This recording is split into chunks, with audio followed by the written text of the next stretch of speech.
కనీసం మాత్రం సెన్స్ లేకుండా పొలిటికల్ కాన్స్పిరసీ తోటి నా మీద తప్పుడు అలిగేషన్ చేసి సైకలాజికల్ దెబ్బ కొట్టాలని చెప్పి ఈ లాయర్ అయితే ఎవరున్నారో ఆ క్లయింట్ ఎవరైతే ఉన్నారో అతని పేరు విజయరాజు గారి బంధువు అంట. అతని మీద ఎఫ్ఐఆర్లు పాస్కో కేసులు ఉన్నాయి. అలాంటి వాడు నా మీద ఒక కేసు వేసి ఇష్టమోడు మాట్లాడుతున్నాడు కదా. నేను కౌంటర్ దాఖలు ఫైల్ చేస్తాను. అది ప్రజాక్షేత్రంలో ప్రజలు తీర్పిచ్చిన తర్వాత నన్ను అనవసరంగా అమెరికా నుంచి నేను నిజంగా స్వచ్ఛమైన సేవడానికి వచ్చిన వాడిని కెలికి నన్ను అనవసరంగా ఫాల్స్ ఎలిగేషన్ చేస్తున్నారు. ఈ మీడియా ముఖం చెప్తున్నాను, వైసీపీకి కానీ డైరెక్ట్గా విజయరాజు గారు చెప్తున్నాను. నేను ఇక 4th గేర్లోకి వచ్చానంటే ఇప్పటికే 70-80% స్వీప్ అయిపోయింది. రాబోయే రోజుల్లో ఎన్ని జాయినింగ్స్ ఉంటాయో టీడీపీ, జనసేన, బీజేపీలు మీరు వస్తారు. కొన్ని వేల జాయినింగ్స్ మేము ఆపుతున్నాము. రాబోయే రోజుల్లో విజయరాజు గారు బూత్కి వెళ్తే కూడా ఓటర్ను కూడా చేస్తాను నేను. ఎందుకంటే విజయరాజు గారిది అన్నీ కూడా లంచం తీసుకున్న డబ్బులే. ప్రతి ఎవిడెన్స్ నాకే ఉంది. నేను ఎలా చేస్తున్నా ప్రజాక్షేత్రంలో నేను దాన్ని ప్రూవ్ చేస్తానని చెప్తున్నాను. నేను అనవసరంగా నన్ను రాంగ్ షోల్డర్ మీద కలిగాడు. మా అబ్బాయి పెద్దోడు, మా భార్య, మా పాప యూఎస్కి వస్తుంటే వాడు తెలిసిన వాళ్ళ ఇంట్లో ఉన్నాడు యూఎస్లో. మా పిల్లోడు చెప్పింది, హసి నీకు ఎప్పుడైనా చెప్పు నేను వస్తాను నేనంటే వాడు ఒకటే అంట, మామీ డాడీ నువ్వు ఒక పర్పస్ వెళ్తున్నారు, మీ పర్పస్ మీరు ఫుల్ఫిల్ చేయండి, నేను ఇక్కడ ఉంటాను, నేను ఇబ్బంది. ఒక 12 year అబ్బాయి చెప్పాడు. మీకు ఎందుకు చెప్తున్నా అంటే మా సాక్రిఫైస్ అలా ఉంది. అబ్బాయి ఒక దగ్గర, మీ ముగ్గురు ఒక దగ్గర. మీకు తెలియదు మేమేమి సాక్రిఫైస్ చేస్తున్నాం అనేది. మాకేం సరదా కాదు.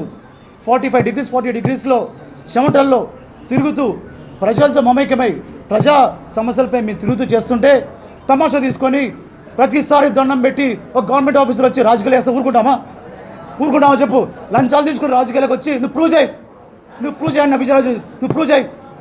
ఒక్క లాయర్ మాట్లాడు వైసీపీ గురించి, వాళ్ళ నామినేషన్ దాని తప్పులు లేవా? నా దాని తప్పులున్నాయా? నేను ట్రాన్స్పరెంట్గా వైట్ మీద చూపిస్తే నా మీద అలిగేషన్ చేస్తారా? నువ్వు విజయరాజు నిజంగా ఫేర్ ఉంటే నడు, ఆటో వాళ్ళ దగ్గరికి వెళ్దాం, కార్ల దగ్గర వెళ్దాం, నేను చూపిస్తా కదా. ఈ రోజున వైసీపీ వాళ్ళకి ముఖం చెల్లకుండా ఇంకోటి చేస్తున్నారు. దళితుల మధ్య చుచ్చు పెడుతున్నారు, మాలా మాదిగ మధ్య చుచ్చు పెడుతున్నారు.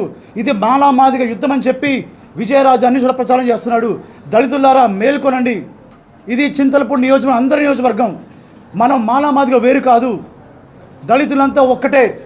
దీన్ని మీరు ట్రాప్లో పడి అనవసరంగా ఇలాంటి రాజకీయ నాయకులను ప్రోత్సహిస్తే మన జీవితాలు సంకనాకిపోతాయి.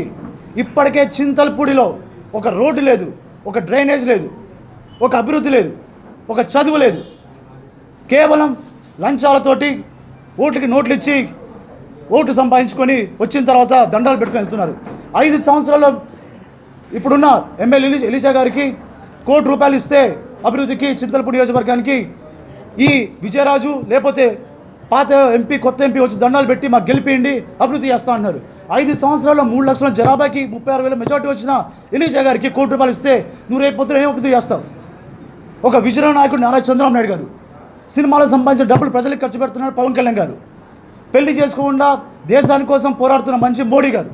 ఇలాంటి నాయకత్వాలను పనిచేయడానికి వచ్చిన నేను, ఒక మంచి జీవితం అందుకొచ్చిన నేను, నన్ను ప్రోత్సహించాల్సి పోయి నా మీద బురద వెళ్తున్నా అనవసరంగా. దీన్ని నేను చాలా సీరియస్గా తీసుకుంటున్నాను. కేవలం దీన్ని ప్రజాక్షేత్రంలో ప్రజల గురించి నేను పోరాడి, నేను ప్రజా జీవితంలో నేను ముందుండి ప్రజల కోసమే నుంచుంటాను. అవసరమైతే చింతలపూడి నియోజకవర్గ ప్రజల కోసం చనిపోతానని చెప్పి మాటిస్తూ